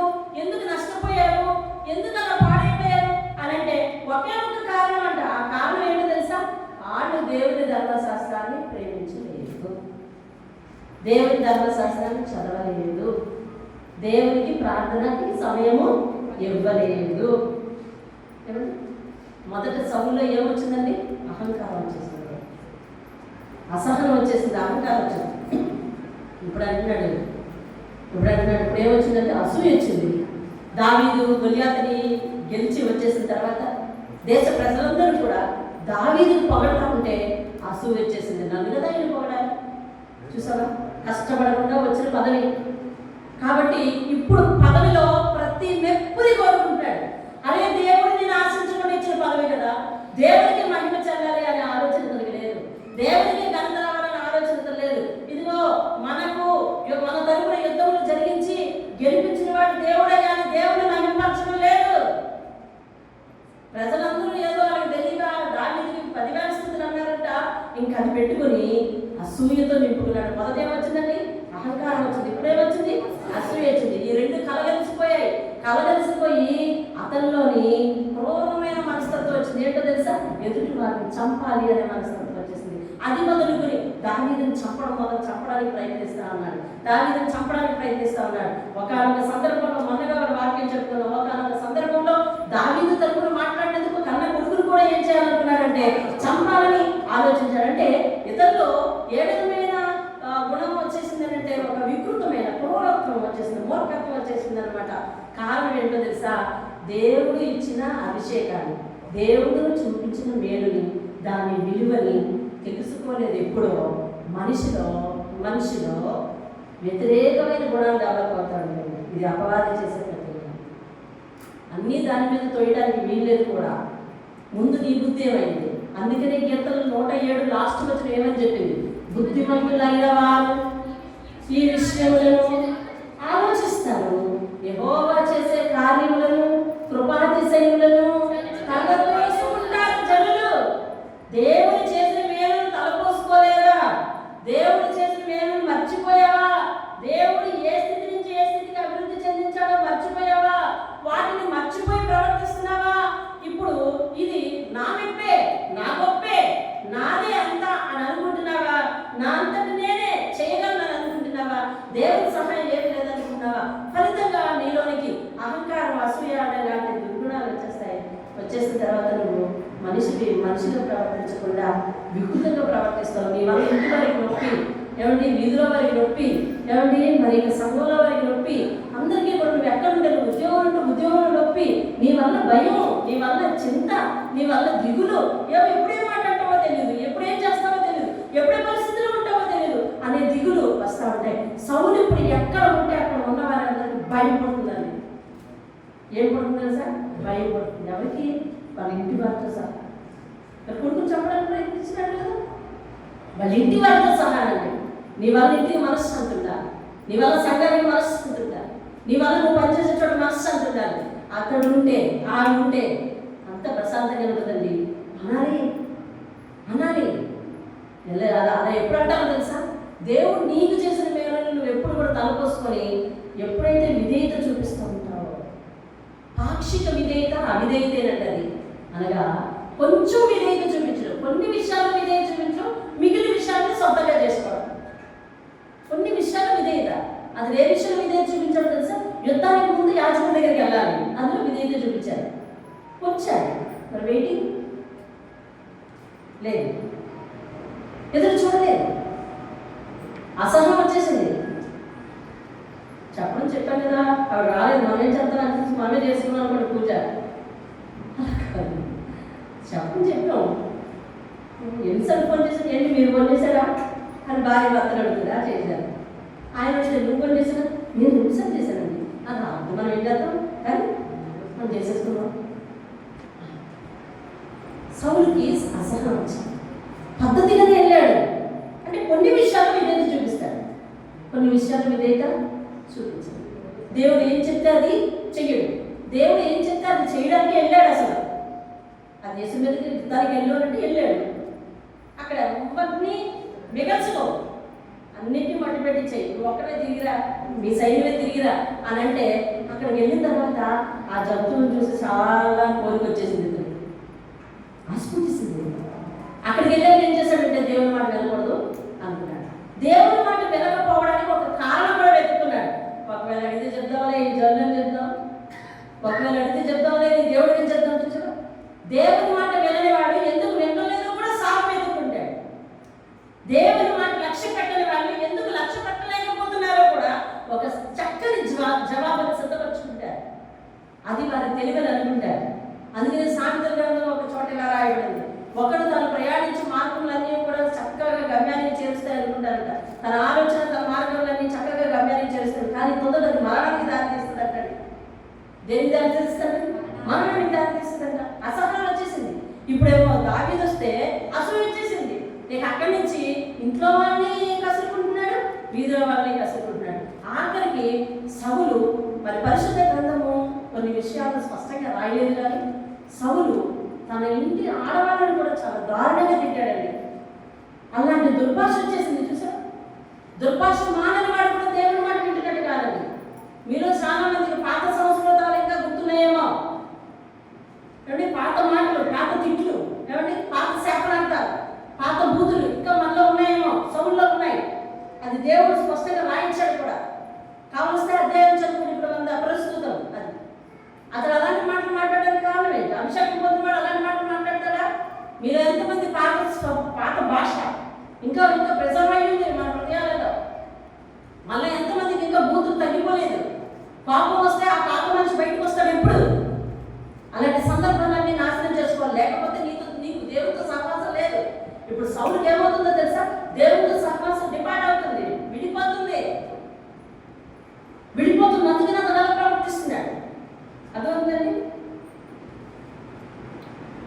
16వ అధ్యాయం 14వ వచనం. యెహోవా ఆత్మ సౌలును విడిచిపోయి యెహోవా యొద్ద నుండి దురాత్మ ఒకటి చాలు. యెహోవా ఆత్మ ఎప్పుడైతే విడిచిపోతున్న నీళ్ళలోకి ఇలాంటి లక్షణాలు వచ్చేసాయి. మీరు 18వ అధ్యాయం ఇంటి దగ్గర చదువుకోండి. యోనాతానును పరవడానికి ప్రయత్నించినప్పుడు యోనాతాను తల్లిని కూడా దారుణంగా తిడతాడు. అంత దుర్భాషలు వచ్చేసాయి. నేను ముగిస్తున్నాను కొద్ది నిమిషాల్లో, వినండి. తరువాత దావీదు మీద పెంచుకున్న కక్ష, ఎప్పుడైతే దేవుడితో సహవాసం లేదో, దేవుడు చేసిన మేలు తలపోసుకోవట్లేదో, ఏమండి మేలు చేసిన వారిని గుర్తించలేకపోయాడు. మేలు చేసిన వారి మీద కక్ష పెంచుకుంటా ఉన్నాడు. కక్ష వల్ల కాస్త ఏమవుతుందో తెలుసా? ఇక అది తారాస్థాయికి చేరిపోతుంది. అతను ఏం చేస్తున్నాడో అతను తెలియట్లేదు. అతను చేయాల్సిన పని ఏంటి? రాజ్యపాలన. అంతేగాని ఒక్కడిని పట్టుకొని పోలీసు వాళ్ళకి తిరుగుతూ ఉంటాడా పట్టుకోవాలని. ఇంకా అదేనా అతని పరిపాలన? తన విధులను విస్మరించాడు. ఏమండి దేవుని మాటను విస్మరించిన వాడు విధులను మర్చిపోతాడు, కర్తవ్యాన్ని మర్చిపోతాడు, చేయవలసిన పనిని పక్కన పెట్టేస్తాడు. దేవుని మాటను పెడచెవి పెట్టేవారు లక్షణాలు ఇవి. దేవుని మాటను పెడచెవి పెట్టేవారు పర్వాలేదులే, మనమే చేసుకోవచ్చు అని వచ్చేస్తుంది, అహంకారం వచ్చేస్తుంది, ఎదుటి వారి మీద అసూయ వచ్చేస్తుంది. ఎవరైనా బాగుంటే చూడలేం, ఎవరైనా పొగిడితే, ఎవరైనా మంచి ఉంటే చూడలేం. ఇలాంటివి వచ్చేస్తుంది. దుర్భాషలు పోవు, పాత జీవితం పోదు. ఇక పోతే ఇక కక్ష పెరిగిపోతూ ఉంటుంది. చేసిన మేలు ఏమాత్రం జ్ఞాపకం ఉంచుకోక మరి మేలు చేసిన వారిని కూడా ఏమని ఇంకా వారి మీద కక్ష తారాస్థాయికి వచ్చేస్తూ ఉంటుందండి. చాలా చాలా భయంకరంగా ఇతను తయారవుతున్నాడు. ఇప్పుడు ఏం చేస్తున్నాడు తెలుసా? మరి దావీదు చూడండి, మీకు ఒక దగ్గర చూపిస్తాను, అంతా చదవలేము. 22వ అధ్యాయము 21, 22 మీరు ఇంటి దగ్గరికి వెళ్ళి చదువుకుంటే అతని గురించి పూర్తిగా తెలియాలి అంటే, దావీదు ఒక యాజకుడి దగ్గరికి వెళ్ళి, అహీమెలెకు అనే యాజకుడి దగ్గరికి వెళ్ళాడు. పాపం తను కొండల్లో దాక్కుని, లోయలో దాక్కుని అతనికి ఆకలి వేసేసిందండి. చాలా రోజుల నుంచి స్నానం కూడా చేయలేదు, ఆకలి వేసేసింది. అక్కడ దేవుని మందిరం ఉందని పరిగెట్టి వెళ్ళిపోయాడు. అహీమెలెకు యాజకుడు ఉన్నాడు అక్కడ. ఆకలి వేస్తుంది, ఏమనుంటే ఇవ్వా అంటే అతను అన్నాడు, ఏమి లేవు కానీ అది దేవుని సౌఖ్యంలో పెట్టిన రొట్టె ఉంది, సముఖ రొట్టె ఉంది, మరి అది శుచి శుభ్రం లేకుండా తీసుకోకూడదు. కాబట్టి మరి ఎలా కోరుతున్నానంటే, ఇదైనా నా పరిస్థితి. మేము గత 5 రోజుల నుంచి ఏ విధమైన సాంగత్యం లేదు మాకు, మేము అరణ్యంలోనే ఉన్నాం, స్నానం అయితే లేదు మాకు అని చెప్పాడు. తిను అయితే దేవుడు ఆకలి తీర్చడానికి దేవుడు కానీ అని చెప్పి అహీమెలెకు రొట్టెలు పెట్టి తీసుకొచ్చి ఇచ్చాడు.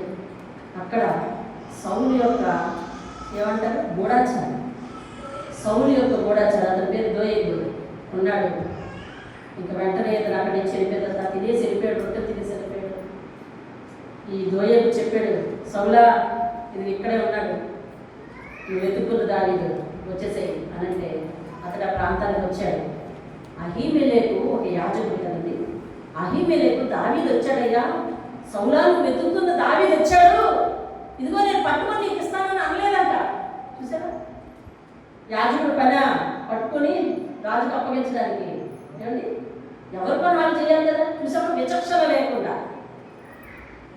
లేకుండా మన గొడవల్లో కొన్నిసార్లు ఏవేవో మాటలు వదిలేస్తూ ఉంటాం. మనం నువ్వైనా పట్టుకోవచ్చు కదా, నువ్వైనా చెప్పచ్చు కదా, నువ్వైనా బుద్ధి చెప్పచ్చు కదా, ఎవరి పని ఆలే చేయాలి. నువ్వైనా బతిమాలచ్చు కదా, ఎవరి పని అట్లా చేయాలండి. అందరూ చేయరు కాబట్టి చేయలేని మీద మనం కోపం పెట్టుకోకూడదు.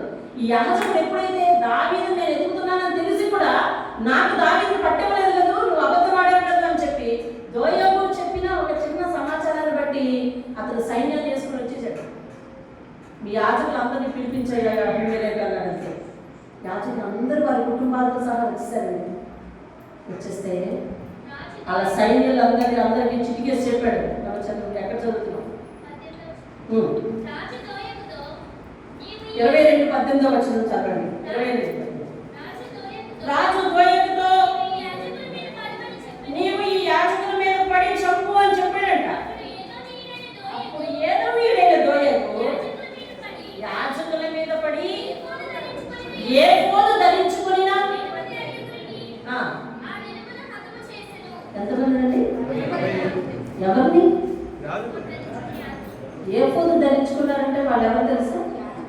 యాజకులు, పరిచయం చేసేవాళ్ళు కాదు, యాజకులు. ఏఫోదనే వస్త్రం ధరించుకున్నారు. వాళ్ళని 85 మందిని చంపేసేదండి ఒక్క వ్యక్తి కారణంగా. ఒక వ్యక్తి మీద కక్ష 85 మంది సేవకులను చంపేశాడండి. చూసారా? సౌలుకి ఆశించకుండా వచ్చింది పదవి. దాన్ని నిలబెట్టుకోలేకపోగా, ఎవరిచ్చారో దాన్ని జ్ఞాపకం పెట్టుకోలేకపోగా, ఎవరు అభిషేకించారో వారి మాట వినక, పదవిని బట్టి గర్వించి దేవుణ్ణి మర్చిపోయి, అభిషేకించిన వారిని మర్చిపోయి, పదవిని బట్టి గర్వించి అహంకారం తెచ్చుకుని, అసూయ తెచ్చుకుని, దేవుడు చెప్పిన మేలును మర్చిపోయి, దేవుడు ఎవరి చేత మేలు చేపిస్తున్నాడో వారి మీదే కక్ష పెట్టుకుని, ఎవరైతే మనం మేలు చేస్తున్నారో వారి మీద చెడుగా మాట్లాడుతున్నామంటే మనలో వచ్చిందన్నమాట సౌలు మీద ఆత్మ. సౌలు మీద ఇప్పుడు ఏ ఆత్మ ఉందండి? నీకు మేలు చేసిన వారి గురించి నువ్వు చెడుగా మాట్లాడుతున్నావు, చెడ్డ ప్రచారం చేస్తుంటే మనలో ఈ ఆత్మ ఉందన్నమాట. ఇలా చేస్తూ ఆఖరికి కన్న కొడుకు సపోర్ట్ చేయలేదు. కన్న కొడుకు చెప్పడానికి ప్రయత్నించి, అంటే ఎప్పుడైతే దేవుని ఆత్మ ఒక అహంకారం కలిగిన చేసిన మేలు గుర్తు పెట్టుకోవాలని వ్యక్తిని విడిచిపెట్టిపోతుందో ఆ వ్యక్తి వికృత రూపం దాలుస్తున్నాడండి. ఇప్పుడు చూస్తున్నారా? దేవుని ఆత్మ ఉన్నవాడు సక్రమంగా మాట్లాడతాడు, దేవుని ఆత్మ ఉన్నవాడు లోబడి మాట్లాడతాడు, దేవుని ఆత్మ ఉన్నవాడు పశ్చాత్తాపడతాడు, దేవుని ఆత్మ ఉన్నవాడు నా తప్పు నాదని ఒప్పుకుంటాడు, దేవుని ఆత్మ ఉన్నవాడు అవసరమైతే మళ్ళీ అలాంటి సందర్భం రిపీట్ అవ్వకుండా చూసుకుంటాడండి. కానీ ఇతనిలో ఈ కన్సిస్టెన్సీ లేదు. తత్ఫలితంగా ఏమైంది? యాజకులను కూడా చూడకుండా నిర్దాక్షిణ్యంగా ఏమండి వాళ్ళ సేవకులకు చెప్పాడు. ఏమో తెలుసా?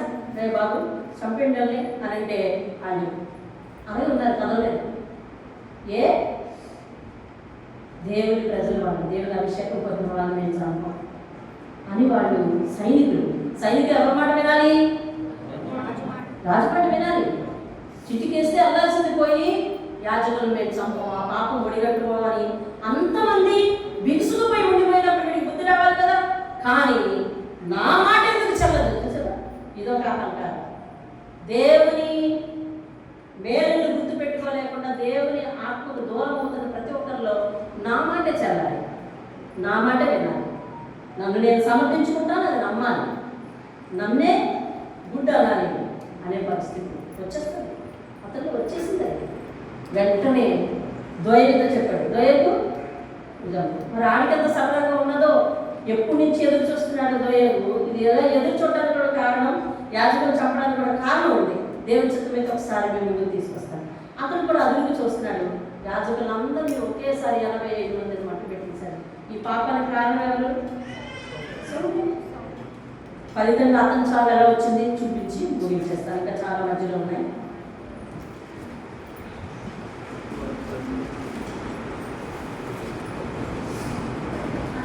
ముప్పై 31వ అధ్యాయం 2వ వచనం.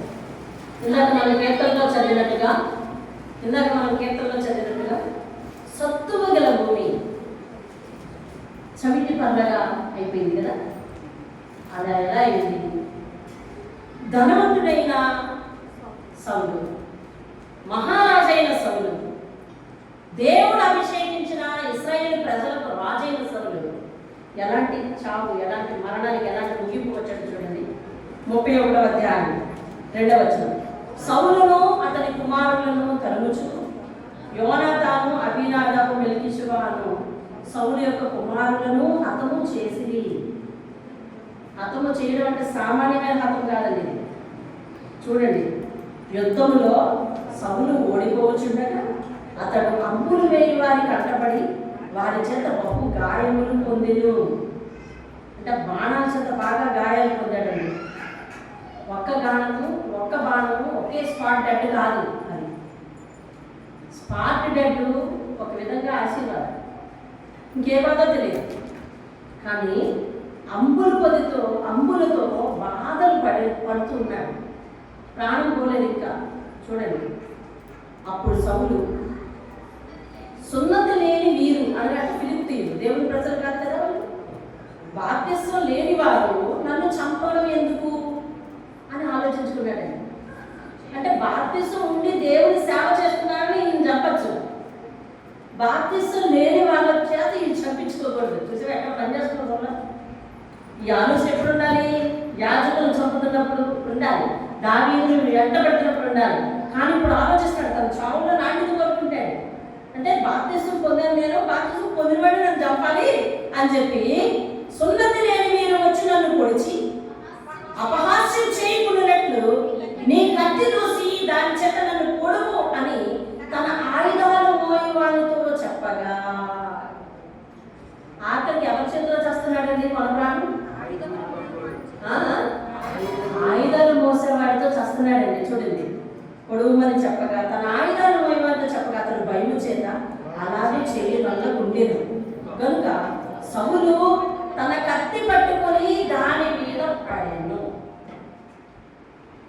ఫస్ట్ అంబులతో స్ట్రగుల్, బాధ, ఆ నొప్పితో బాధపడుతున్నాడు. కొంతసేపు ఆలోచించుకున్నాడు, ఎవరో విరోధులతో బాధ్యత లేని వాళ్ళతో నేను చావడం ఏంటి, కాబట్టి నా అంబులు పొద్దు మోసేవాడిని నన్ను చంపేమంటానని చావుకు రిక్వెస్ట్ చేసుకున్నాడు. చస్తాను చంపు అని అన్నాడు. ఎంతమందిని చంపుతా ఉంటే నడుము మీద చేసుకొని ధీటుగా చూసి ఇతడు ఈరోజు మరణం తన ముంగిటికి వచ్చేసరికి దాన్ని భరించలేక చంపేయ్యా అని అంబులు మోసేవాడిని అడిగితే, ఆఫ్టర్ పనివాడు అభిషేకం పొందిన వాడిని చంపకూడదనే విజ్ఞతతో ఇతడు చంపలేదు. చూసారండి, అంటే పనివాడికి ఉన్న విజ్ఞత మహారాజుకు ఆ రోజు లేకపోయింది. చూసారండి, 85 మంది యాజకులు చంపుతున్నప్పుడు లేకపోయింది, పనివాడికి ఉంది ఈరోజు విజ్ఞత. చంపలేదు. చంపకపోగా తన కత్తి తానే తీసుకొని తన చేతులతో తానే, ఎవడు తీసిన గోతులో వాడే, ఇది లోక సామెత కాదంటారు, బైబిల్లో ఉందండి. తాను తీసిన గోతులో తానే పడెను. తాను తీసిన గోతులో ఒకడు పడినట్లుగా తానే పడెను అని తన కత్తి చేత తానే చనిపోయాడు. ఇంకెంతటితో అయిపోలేదండి. అవి చనిపోయాడు, ఫినిష్ అయిపోయింది అనుకున్నారేమో కదా, ఇంతటితో అయిపోలేదు. చూడండి, సౌలు మరణమాయనని అతను ఆయుధంలో మోనేవాడు, తాను తన కత్తి మీద పడి అతనితో కూడా మరణం అయిపోయాడు. ఎవరు? పనివాడు. ఎందుకంటే అతను చచ్చిపోయినప్పుడు పనులు బతుకుంటే ఈయన చంపేదాడు. ఏ రా ఆయన చంపుతున్నప్పుడు నువ్వేం చేశావని చెప్పి ఇంతకని అతను చచ్చిపోయాడు. సరే, అది వదిలేయండి. ఈలాగున సౌలును, అతని 3 కుమారులను, అతని ఆయుధములు మోయేవాడును, అతని వారందరూ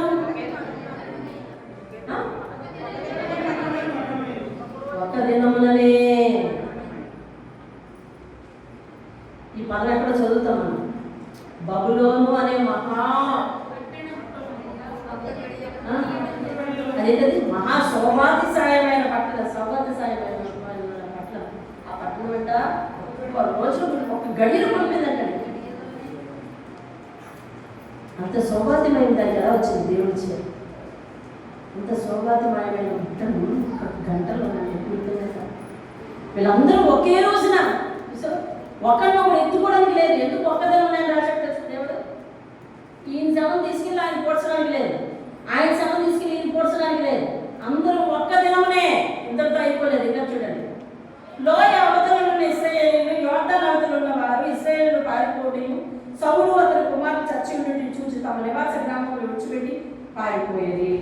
ఏమండి, ఇక చూడండి, మరునాడు 8వ వచనం, మరునాడు ఫిలిష్తీయులు హతమైన వారిని దోచుకొని వచ్చి గిల్బోవా పర్వతం మీద పడిపోయిన సౌలును అతని 3 కుమారులను కనుగొని, అంటే చూచి అతని తలను ఛేదించి ఏం చేశారు? ఇప్పుడు తలను నరికారు. చచ్చిపోయి ఉన్నవాళ్ళకి మళ్ళీ శిక్ష, తలను నరికేది. చూడండి ఇంకేం చేశారు చూడండి, ఛేదించి అతని ఆయుధములను తీసి తమ బొమ్మల గుళ్ళల్లోనూ జనులలోనూ జయవర్తమానం తెలియచేయుటకై ఫిలిష్తీయుల దేశంలో నలుదిశలా వాటిని పంపిరి. వాళ్ళ కుమారులు ఎక్స్పోర్ట్ తీసి ఎక్కడ పంపారు? నలుదిశలో పంపాడు.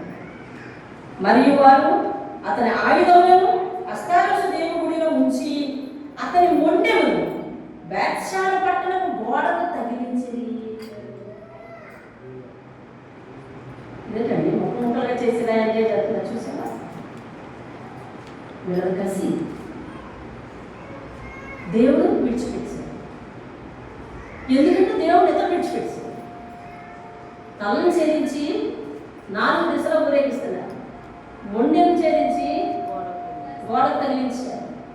ఆయుధాలు తీసుకెళ్ళి వాళ్ళ దేవత గుడిలో పెట్టారు. చూడండి. అయితే ఫిలిష్తీయులు సౌలుకు చేసిన దాని గురించిన వార్త యాబేష్ గిల్గాదు వారు విని బలశాలులందరూ లేచి రాత్రి అంతా నడిచి సౌలు ఒంటెమును అతని కుమారుల గలేబను బేత్షెబా పట్టణపు గోడ మీద నుంచి దించి యాబేషుకు తిరిగి వచ్చి వాటిని ఏం చేశారండి? ఏం చేశారు అంటే ఏం చేయాలి? సమాధి చేయాలి. ప్రసంగి గ్రంథం చెప్తుంది, ఒకడు సరైన రీతిలో సమాధి చేయబడకపోతే వాడు తల్లి గర్భంలో రక్తపు ముద్దగా ఉన్నప్పుడు పడిపోత పెట్టరు అని చెప్తుంది ప్రసంగి గ్రంథం.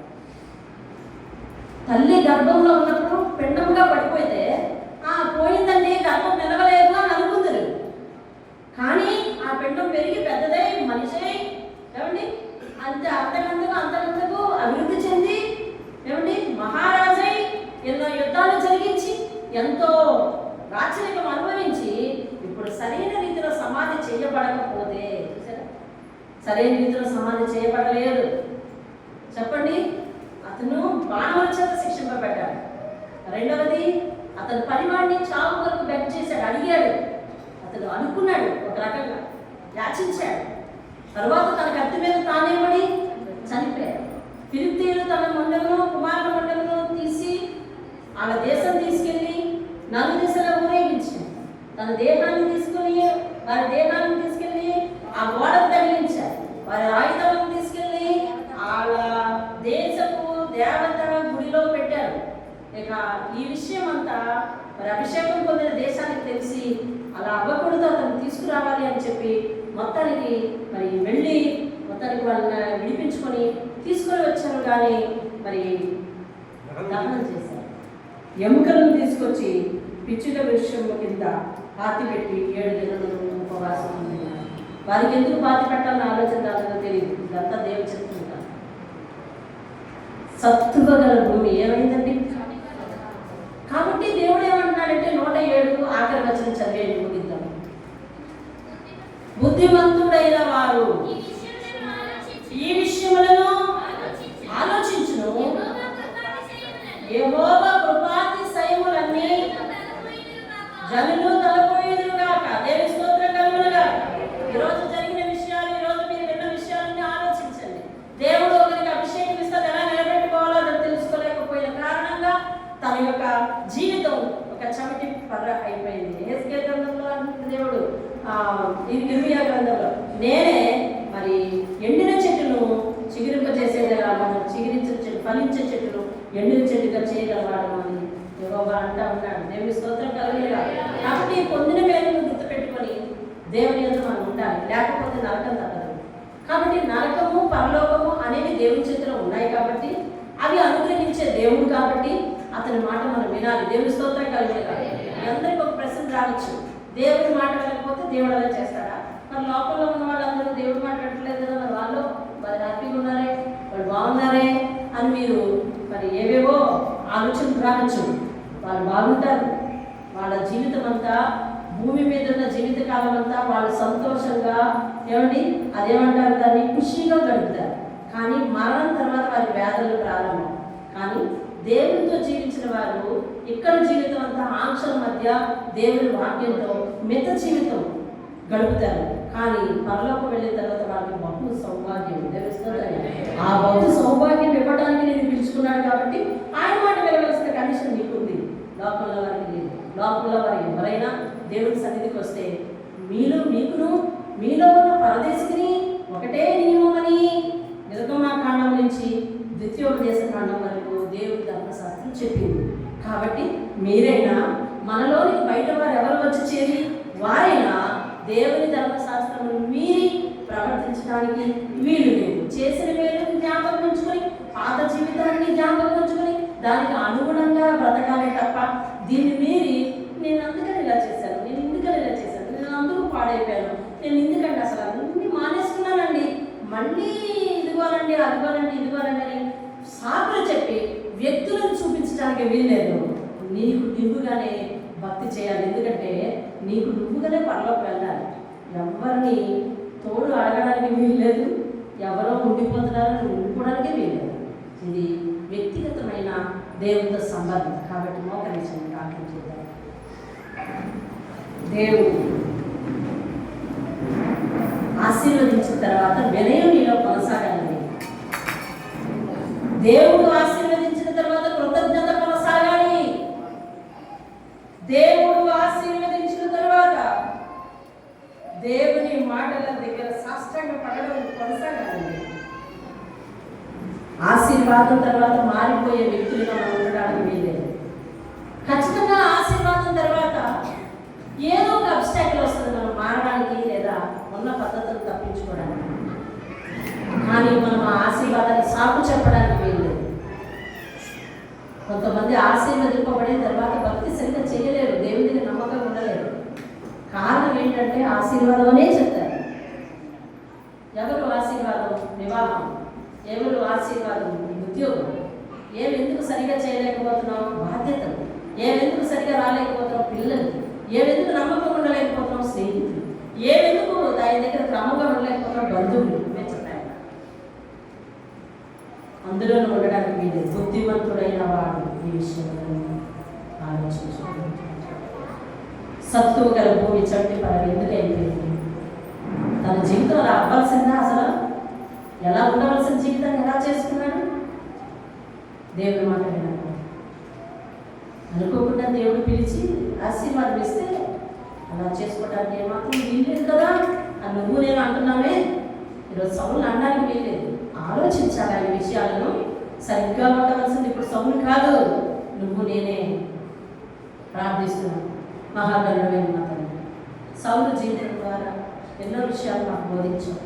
ఆ విషయాలన్నీ విన్న తర్వాత సౌలు ఏంటి అలాంటి పని చేశాడు, సౌలు ఇలా ఉండాల్సింది కదా అనే ఆలోచనలు మాలో రావడం సహజమే. కానీ మీరు మాతో చెప్తున్నారు ఇప్పుడు సరిగ్గా ఉండాల్సింది నువ్వే అని. కాబట్టి నీ మాట చెప్పిన మేము జీవిస్తూ నువ్వు చేసిన మేలు తప్పిపోసుకుంటూ బుద్ధిమంతులైనట్టుగా జీవించడానికి సహాయం దయచేయండి.